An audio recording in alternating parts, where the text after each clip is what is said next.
Assalamualaikum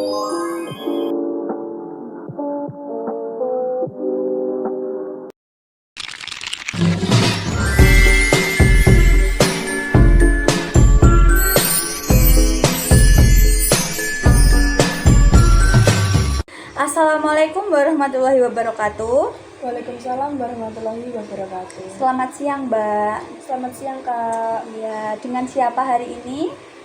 Perkenalkan, Hmm? nama saya Lintang Aprilia Putri dari Prodi Bimbingan Konseling. Ya, bisa nama panggilannya siapa? Lintang. Oh iya. Jadi hari ini kita akan membahas beberapa pertanyaan ya, Mbak. Pertanyaan tentang gimana sih sikapnya pribadi konselor dan lain sebagainya. Nanti silahkan beserta hadisnya ya, Mbak. Ya. Oke, jadi langsung saja ya. Baik. Pertanyaan yang pertama itu, menurut Mbak Lintang, mengapa sikap pribadi konselor itu sangat menentukan keberhasilan proses konseling? Silahkan dijawab ala Mbak Lintang ya. Jadi menurut saya itu karena konselor itu adalah alat utama dalam konseling. Iya. Jadi teknik itu boleh canggih, teori boleh banyak, tapi kalau sikapnya dingin, tidak empatik atau tidak jujur, konseli itu biasanya langsung pasang tembok. Jadi sikap seperti empati, kejujuran, dan kesabaran membuat konseli merasa aman dan dipercaya. Jadi dari rasa aman itulah perubahan bisa mulai tumbuh gitu. Ya. Terus ada nggak Mbak di pertanyaan ini hadisnya? Silahkan dibaca juga. Bismillahirrahmanirrahim. Kulukum ro'in wa kulukum mas'ulun an ro'iyatihi. Jadi artinya setiap kalian adalah pemimpin dan akan dimintai pertanggungjawaban. Hadis riwayat Bukhari. Ya, Bukhari. Oke. Jadi sikap seperti empati, kejujuran dan kesabaran ya Mbak yang membuat konseli itu merasa aman dan dapat dipercaya. Jadi lanjut pertanyaan yang kedua ya. Nah, pertanyaan yang kedua itu bagaimana sih bentuk tanggung jawabnya Mbak Lintang kalau sebagai konselor dalam memberikan layanan konseling yang efektif? Silakan dijawab, Mbak. Nah, jadi menurut saya itu tanggung jawab konselor bukan sekedar mendengarkan curhat. Jadi konselor itu wajib memahami konseli secara utuh, menggunakan pendekatan yang tepat, lalu menjaga kerahasiaan dan membuat konseli menjadi mandiri. Jadi konselor juga bertanggung jawab secara moral dan spiritual karena setiap keputusan dalam konseling bisa berdampak besar bagi hidup konseling. Oh, jadi intinya tanggung jawab konselor itu bukan sekedar mendengarkan curhat, tapi konselor itu wajib memahami konselingnya secara utuh ya, Mbak. Benar. Oh iya, saya mengerti. Baik. Lanjut ke pertanyaan yang ketiga ya, Mbak. Kalau bicara tentang kejujuran, mengapa sih kejujuran itu menjadi sikap penting bagi seseorang konselor? Kalau Mbak Lintang menjadi konselor di masa depan atau masa yang akan datang, kenapa sih kejujuran itu menjadi sikap yang penting? Mohon dijawab. Oke, jadi karena tanpa kejujuran, konseling itu berubah jadi sandiwara dua arah. Jadi konselor yang jujur akan autentik, transparan, dan tidak memanipulasi konseli. Jadi kejujuran itu juga membuat konselor mampu memberi umpan balik yang realistis, bukan yang enak didengar saja. Jadi konseli itu biasanya bisa mencium. Jadi maksudnya mana konselor yang tulus dan mana yang sekedar formalitas. Jadi seperti itu, Kak. Oh iya, jadi kayak karena tanpa kejujuran tuh konseling berubah jadi kayak sandiwara gitu ya Mbak, jadi kayak bohongan gitu ya. Benar. Oh gitu. Jadi lanjut pertanyaan yang keempat ya. Nah, kalau ngomongin soal empati, bagaimana sih peran empati dalam membangun konseling yang sehat? Jadi kan gimana sih konselor itu membangun peran empati dan membangun hubungan konseling bersama konseling itu menjadi sehat? Mohon dijawab, Mbak. Nah, jadi menurut saya itu empati membuat konseling merasa dipahami, bukan diadili. Jadi konselor yang empatik tidak buru-buru memberi solusi, tetapi hadir sepenuhnya dalam cerita konseling. Dengan empati, konselor dan konseli itu seolah-olah berjalan berdampingan, bukan yang satu di atas, satu di bawah. Jadi di titik ini, konseli biasanya mulai berani membuka hal-hal yang paling sensitif. Jadi seperti itu. Oh iya. Jadi kayak empati itu membuat merasa konseli itu mudah dipahami, Ya, seperti itu, bukan benar. diadili. Oke. Jadi lanjut pertanyaan yang kelima. Lanjut. Mengapa sih kesabaran itu menjadi sikap yang wajib dimiliki oleh konselor? Kalau di masa yang akan datang Mbak Lintang ini menjadi seorang konselor, kenapa sih harus sabar? Kenapa harus sabar itu wajib dalam proses konseling? Mohon dijawab.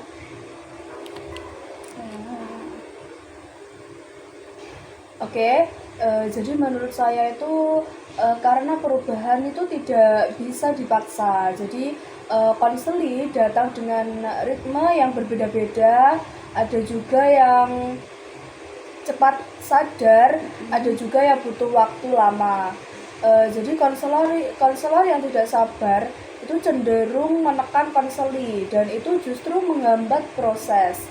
Jadi kesabaran konselor adalah bentuk tanggung jawab untuk menghormati proses tumbuhnya konseli. Seperti itu. Oh iya, berarti kayak perubahan itu tidak bisa dipaksa ya Mbak Lintang. Iya, benar. Oh baiklah, paham.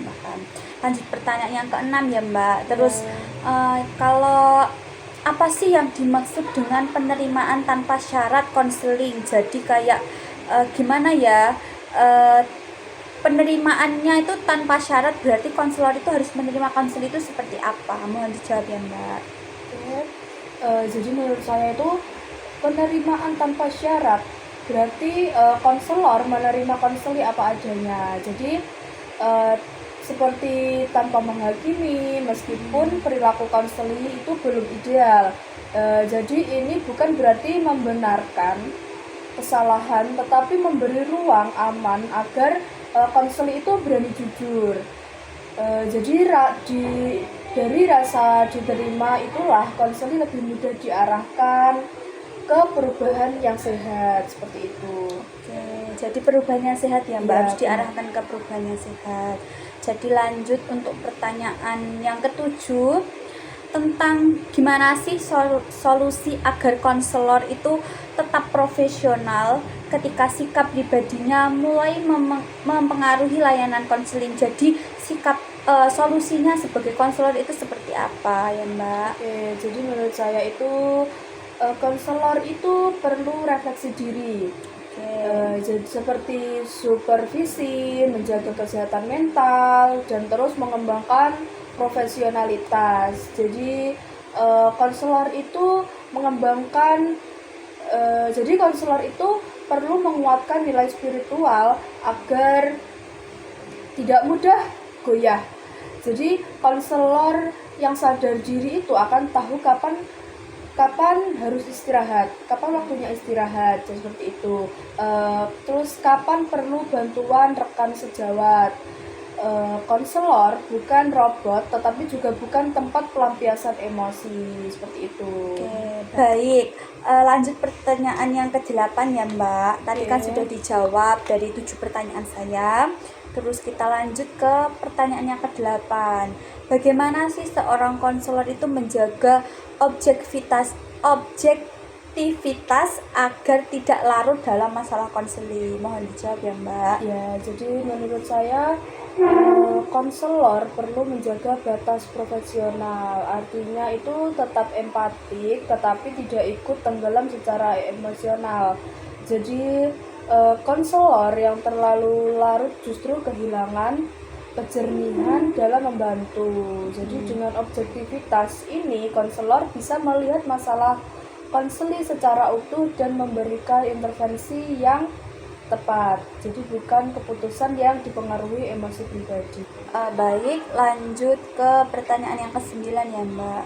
Mbak? Ya, benar. Oke, jadi mengapa menjaga kerahasiaan konseling itu merupakan bentuk amanah profesi konselor?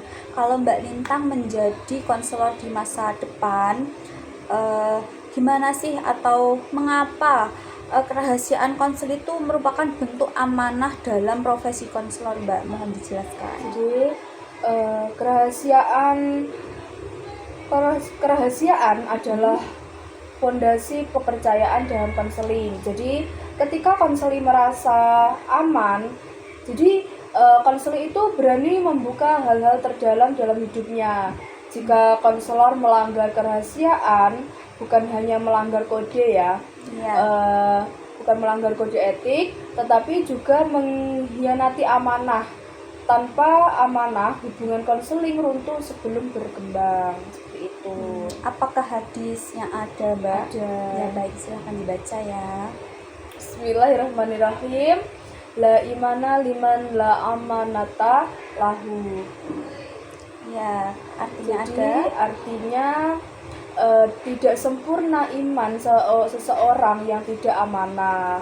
Hadis riwayat Ahmad. Baik, untuk pertanyaan yang terakhir, bagaimana nilai spiritual dalam hadis dapat memperkuat integritas seorang konselor, Mbak? Silahkan dijawab ya.